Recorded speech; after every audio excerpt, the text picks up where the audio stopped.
Good afternoon. It is day 47 and it's been another long day, but very different from yesterday. I spent 2 hours on the road very early today, accompanying my mom to a minister's meeting and then driving those same 2 hours back, and just got back a little while ago. And as I sat there in that meeting, it's always sort of a round robin with different ministers that show up, and they'll speak for 15-20 minutes.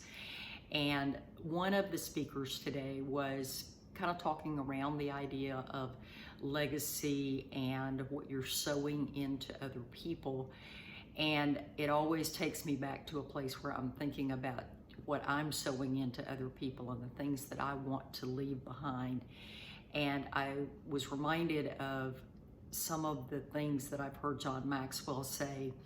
And one of them is that learning is useless unless you improve.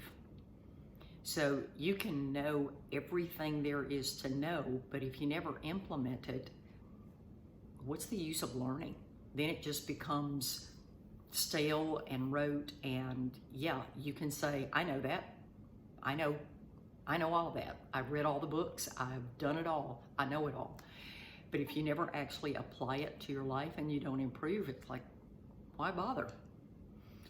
I remember him talking about when he rewrote Developing the Leader Within.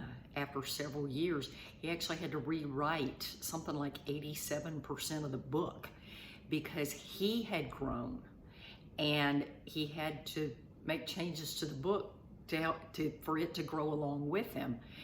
And there are so many seasons in our lives that we can absolutely grow through them, or we can just sort of learn the lesson and go, okay, I'm not going to do that again.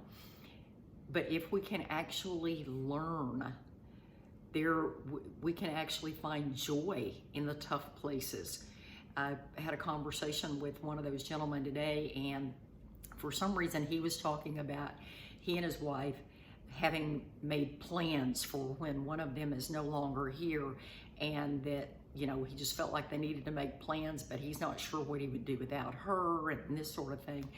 And I recalled a story several years ago when my husband had filed for divorce, and when I went to meet with an attorney, the attorney said, divorce is kind of like hospice. You can do all the preparation and you can resolve yourself and deal with what you need to deal with, but until the day that it is final, you haven't really dealt with it. So be prepared that the day it's final, there are going to be emotions that will hit you that haven't popped up along the way, or that you'll think you've dealt with. And so when I shared this with him, he was like, that sounds like a pretty good thing to keep in mind, because we don't know when it's going to happen or how it's going to happen. So I think all of this is somehow tied together in the sense of we're supposed to always be learning, but also recognizing that we're not going to know everything. We're not going to know all the pieces. So even if you're in the middle of a storm, when you get on the other side of it, you're still not going to understand every little nuance of that. And you can either find joy in the journey, or you can just, like I said, get bogged down in, okay, I learned that lesson, it's time to move on, and don't go there again. So hopefully this post has helped somebody, but it is day 47, and I'm signing off, and I'll see you tomorrow.